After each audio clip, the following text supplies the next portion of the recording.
Van egy olyan régi, elcsépelt mondás, miszerint a mávnak csupán 5 ellensége van. Ezek az utasok és a 4 évszak. Sokak helyeselnek, mások nevetnek, de én általában a fejemet rázom, ez nem igaz. A mávnak s a magyar vasútnak csupán egyetlen egy ellensége van, ez pedig nem más, mint a mindenkori kormány. Az elmúlt 20-25 évben a magyar vasúton igazán nagy dolgok nem történtek. Az egyetlen talán említésre méltó tér, ahol fejlődtünk, az az előváros. Többek között, hogy 2006-tól 2020-ig lecserélték a villamosállományt motorvonatokra, valamint, hogy a 2-es és a 30A vasútvonalat felújították. De ezen a téren sem sikerült a teljes fejlődés. Elég ránézni a Lajos-Misei vonalra, ahol még vörös csillaggal az órán olajzöld színben járkál a több mint 50 éves BHV Inga, másik végén az úgy szintén 50 év körüli dízel mozdonyja a katasztrofális pályaállapotok mellett, vagy éppen a 71-es Veresegyházi vonalra, ahol napi egy flört helyett egy öreg és megbízhatatlan motorvonatot kell kiszenvedni, és ha az egyáltalán működik, akkor is 60-as, 40-es lassújelek között cammog, vagy éppen a 120A vasútvonalra, ahol tápjösszere közelében 40-es lassújel is van. Egy fővonalon, ahol belföldi intercityk, valamint nemzetközi gyorsvonatok Eurocityk járnak. Katasztrofális teljesítmény. De ne csak hőbörögünk, jó magyar szokás szerint, nézzük meg, minek köszönhető az, hogy ilyen állapotok uralkodnak a magyar vasúton.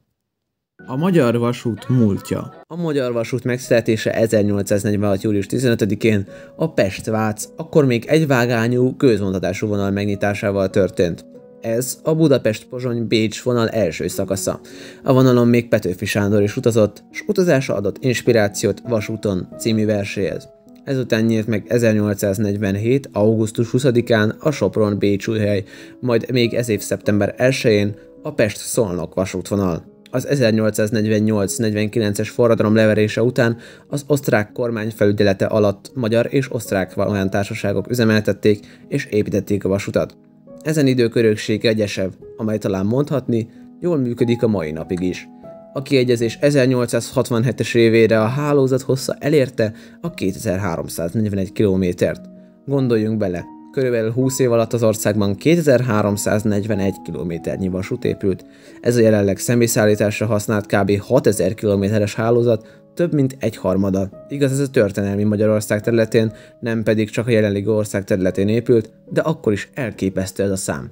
Az 1880-as, 90-es évekre ezek a vasutat kiépítő magántársaságok nehéz anyagi helyzetbe kerültek, és a magyar állam kivásárolta, államosította őket.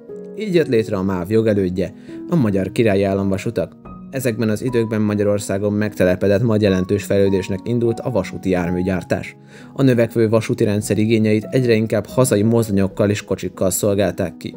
A MÁV saját világszínvonalú gyártókapacitással rendelkezett, ez a mávag.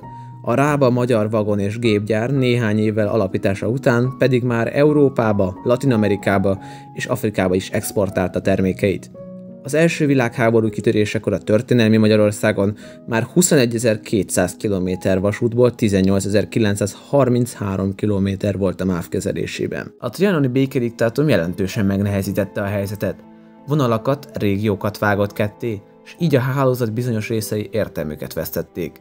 Mivel a világháború jelentős károkat is okozott a hálózatban, és a helyreállítás idő- és költségigényes folyamat volt, ezért akkoriban nehézkes volt a vasúti közlekedés. Eközben megjelent a közúti közlekedés, mely jelentős alternatíva volt az éppen elvágott, vagy épp megsemmisült vasúttal szemben. A MÁV reagálva erre a helyzetre 1927-ben a déli vasúttal, a Gyesevvel, a Budapest-Tiszai helyi érdekű vasúttal és az Autótaxi Budapest automobil közlekedés RT-vel közösen megalapította a MÁV-út távolsági busztársaságot. A szocialista vezetés alatt a MÁV konkrétan egybe olvadt az állammal, a MÁV vállalati problémái is innen származtathatóak.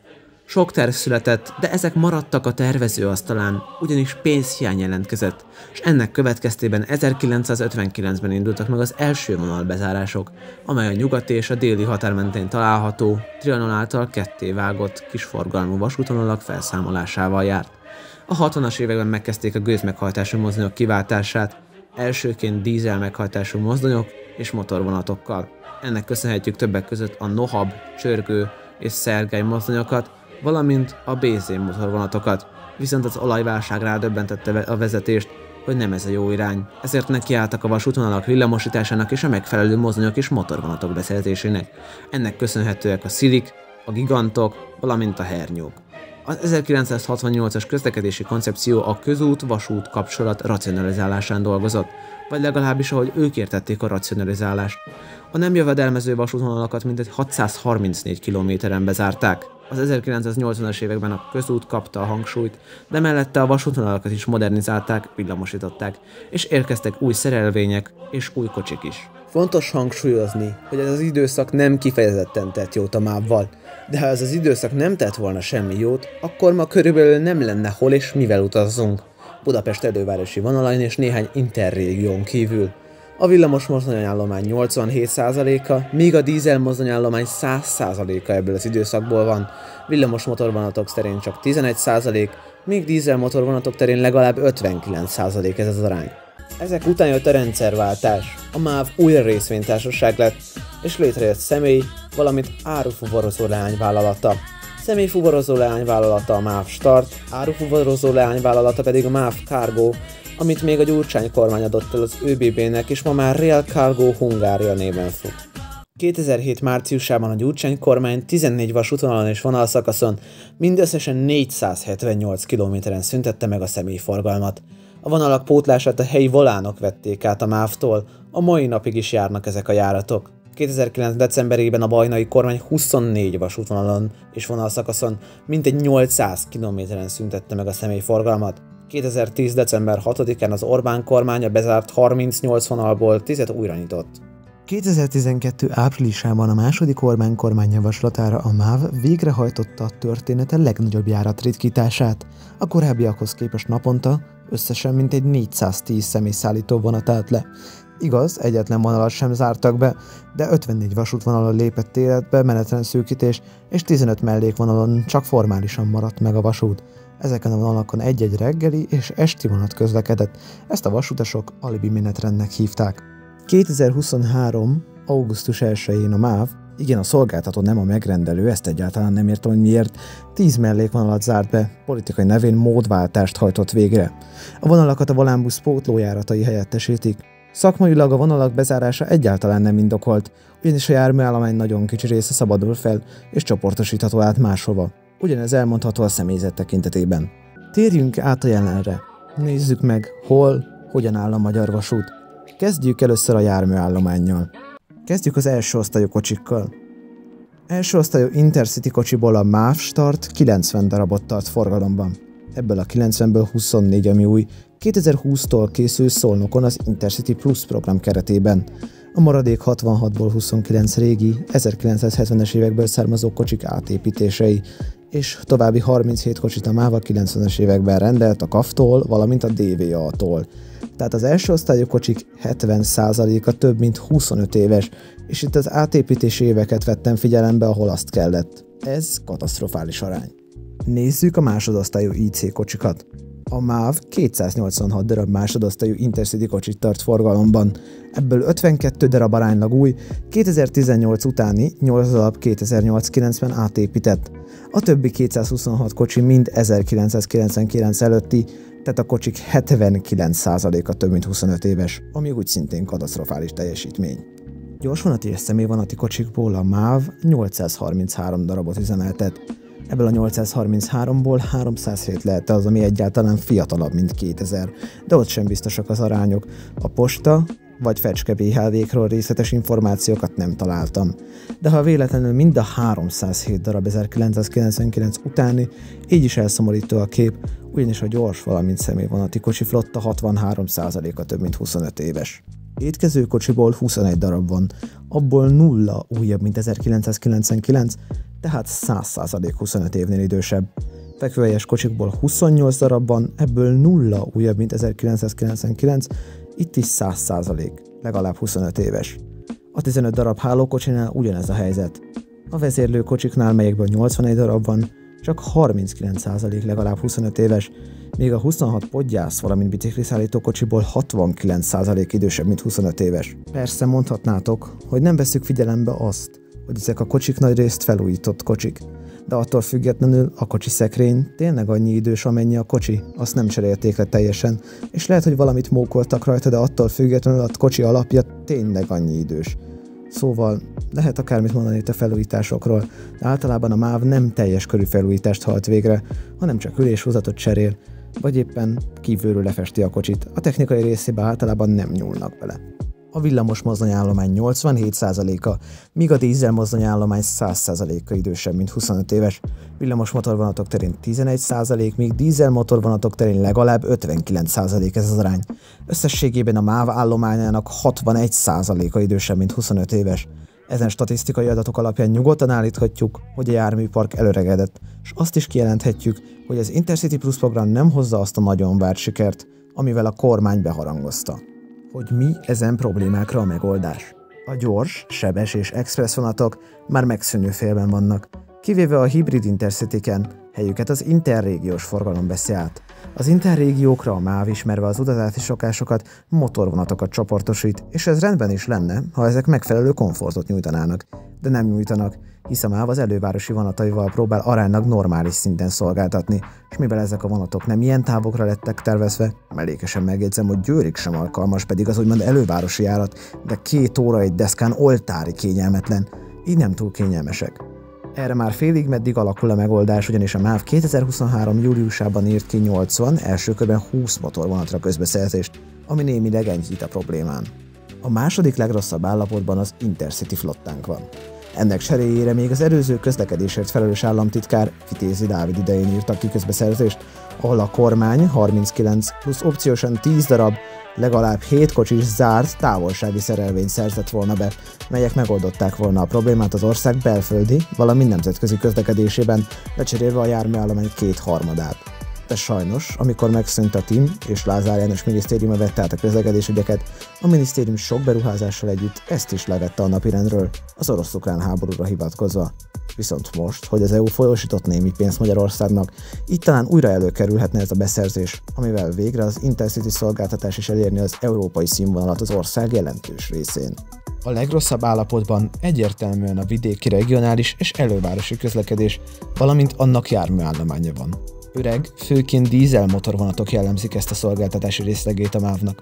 A megoldás a regionális közlekedésben a menetrend ütemessé tételével kezdődhetne, azután pedig használt dízel motorvonatokat szerezhetne be a MÁV a szolgáltatási színvonal emelésére. Ez már a jelenlegi szinthez képest hatalmas előrelépést jelentene. Távlati tervnek pedig a vonalak villamosítása lenne megfelelő, valamint a pálya rekonstrukciója, új motorvonatok beszerzése. Persze tegyük hozzá, hogy nem mindent kell a MÁV-nak megoldania. Az EU számos országában kiváló példát mutat a vasúti szektor piaci nyitása, liberalizációja. Többek között Csehországban, Szlovákiában, Németországban és Romániában is működnek magánszolgáltatók, akik közszolgáltatást végeznek, amit az állam rendel és pályáztatás útján ítél oda a nyertesnek. Idővel mi is belépünk a klubba, ugyanis az Európai Unió 2023-ban engedte utoljára meg azt, hogy pályáztatás nélkül ítéljenek oda közszolgáltatási szerződést. Ez azt jelenti, hogy 2033-tól betehetik hozzánk a lábát majd mindenféle magánszolgáltató, akik lehet, hogy jóval versenyképesebben, költséghatékonyabban tudnak majd szolgáltatni, mint a MÁV. De addig is történnie kell valaminek, főként ha a MÁV-nak célja a vonalai megtartása, ilyen állománnyal ugyanis nehezen fog nyerni. Azt is érdemes hozzátenni, hogy már a környéken külön cégek felelnek a vonatközlekedésért, és külön cégek a pályahálózatért. Míg itthon a MÁV leányvállalata felel a pályahálózatok fenntartásáért, addig már Szlovákiában a ZSR, Csehországban pedig a Sprava Železnic teszi meg mindezt. Jó lenne egy a MÁV Volán csoporttól teljesen független pályahálózatért és közlekedésszervezésért felelős országos cég, amellyel a MÁV válláról is levehetnénk terhet, valamint esélyt adhatnánk magáncégek terjeszkedésének, és megszabadíthatnánk ezt az ágazatot a MÁV vállalati problémáitól. Így a MÁV-nak csak egyetlen területre kéne koncentrálnia, az pedig a flotta és az ezzel a flottával nyújtott szolgáltatás minősége. Kevesebb feladat esetén valószínűleg a MÁV is hatékonyabb. De amíg mindezen feladatok a MÁV-hoz tartoznak, addig meg kell beszélnünk a problémákat ezen a téren is. A MÁV Lázár János építési és közlekedési miniszter szerint 8000 km körüli hálózatán körülbelül 5000 kilométeren van lassú jel. Tehát teljesen nyugodtan kijelenthetjük, hogy a pályahálózat orbitálisan katasztrofális állapotban van, még a flottanál is rosszabb állapotban. A hálózat 38%-a villamosított, ebben az arányban is jelentős fejlődés szükséges a tisztább és klímabarátabb vasúti közlekedés érdekében. A pályahálózaton a legnagyobb megengedett sebesség 160 km/h, ez is csak Tata és Hegyeshalom között, körülbelül 120 km-en. Nem azt mondom, nem összehasonlítható Franciaország és Magyarország, de ott 2734 kilométeren 320 km/órával járkálnak a vonatok. Ki lehet jelenteni, Európa szívében a 160 km/h egyáltalán nem jövőálló, mindössze 120 km-en pedig főleg nem. Pedig egyébként lenne olyan vasútvonal, vagy vasútvonalnak bizonyos szakaszai, ahol a pálya alkalmas 160 km/h, de nincs kiépítve az ETCS L2, az egységes európai vonatbefolyásoló rendszer, ezáltal 120 km/h-ra vannak korlátozva a vonatok. Ilyen például a 30A vasútvonal, a 40A vasútvonal, a 120-as vasútvonal, a 80A vasútvonal, a 100-as vasútvonal és a 100A vasútvonal bizonyos szakaszai. Mit kéne tenni a pályával? Villamosítani, sebességet emelni, biztosító és vonatbefolyásoló rendszereket telepíteni. Épp itt az ideje, hogy az elmúlt 2 évtized mostoha gyermeke, a vasút is kapjon az uniós forrásokon kívüli pénzeket, ha már az úthálózatunk európai szinten is irigyrészre méltóan fejlett lett az elmúlt 10-15 évben, nagyrészt nem uniós forrásból.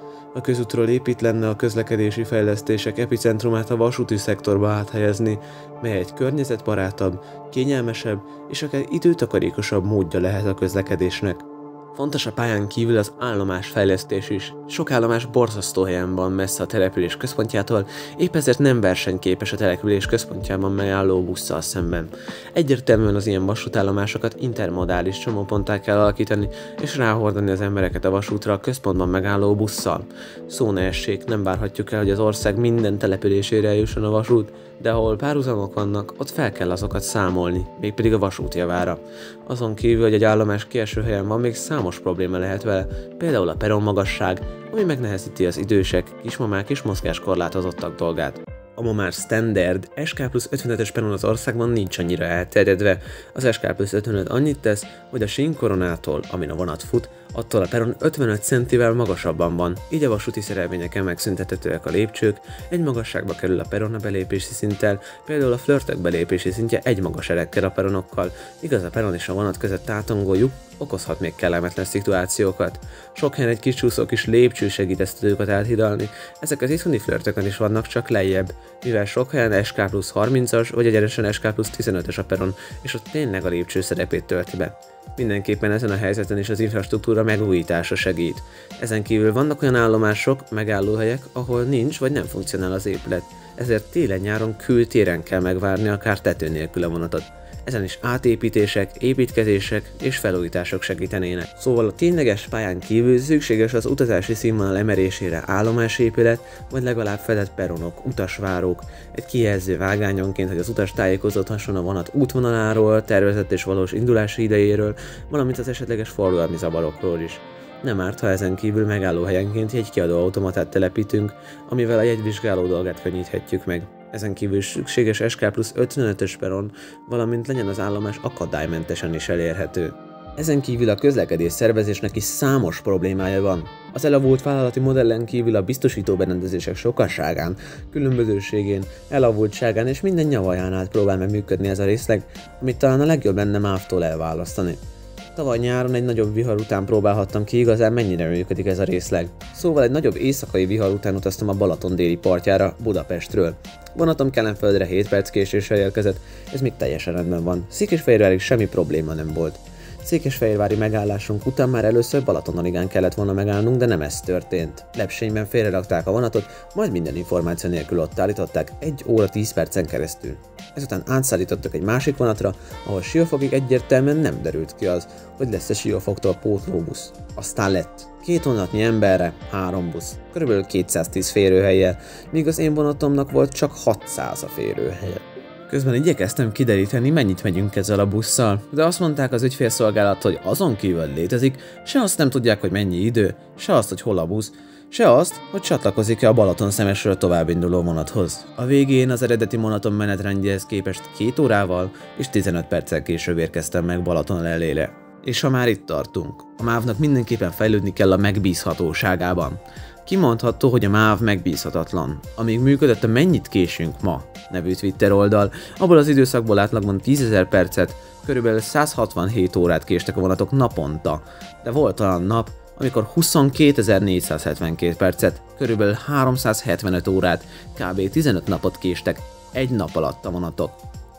Ez annak külön szedett és jól szervezett forgalmirányítás, új járművek és pályafelújítások segíthetnek. Nem ejtettünk túl sok szót a Magyar Vasút másik szereplőjéről, a Gyesevről. A Gyesev házatáján ugyanis sokkal inkább rendben vannak a dolgok, aránylag fiatal flottával, rendezett állomásokon, egészen jó állapotú pályán igyekszik szolgáltatni a sárga-zöld szolgáltató.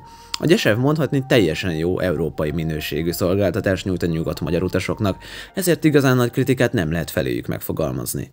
Szóval, összegezzünk. A Magyar Vasút egy nagy, az országot jól lefedő, jelenleg katasztrofális állapotban lévő rendszer. Hogy mi kell a Magyar Vasútnak? A válasz egyszerű. Pénz. Ezen kívül egy olyan kormány, aki hajlandó az EU-s pénzeken kívül is pénzt fektetni az ágazatba. Egy olyan kormány, aki nem nehezíti meg még jobban a dolgokat az eszméletlen veszteségeket okozó ország és bármilyen érdekekkel, vagy éppen a határon túliak ingyenes utazásával. Nem az a cél, hogy a Magyar Vasút olcsó legyen drágább a jegyek vagy a bérlet, de legyen jelentősen jobb a színvonal. Az árérték arány legyen megfelelő, mert rossz szolgáltatásért még kevés pénz is sok. Jelenleg árérték arányban igenis drága a Magyar Vasút. Dolgozzon ki ez a kormány egy mestertervet, amiben az egész ország vasúti fejlesztései szerepelnek célokkal, projektekkel, új ötletekkel, és hajtsa is végre azt. Becsülje meg jobban ez a kormány a szakterületen dolgozókat, akár fizetésben, akár pedig társadalmilag is. Persze nagyon nagy mennyiségű pénz belefektetése szükséges, mivel az elmúlt ciklusokban kimaradtak ezek a források az ágazatból. De ha mindezek megtörténnek, egyértelmű, hogy meg fog térülni a befektetett munka, pénz és energia, ugyanis mi, magyarok, szeretünk tömegközlekedni, elég akár a budapesti számokra is ránézni, ahol egy aránylag fejlett rendszer működik, külön közlekedés szervező céggel, nem olcsón, de megfizethető áron, jó árérték arányban. Persze ez a rendszer sem szent, de jelentősen jobb, mint az országos hálózat. A vasútnak áll a jövő, Európa szerte óriási projektek, hatalmas járműbeszerzések és pályafelújítások indultak meg, és a vasút második aranykorával nem ártana, ha a Magyar Vasút sem maradna ki.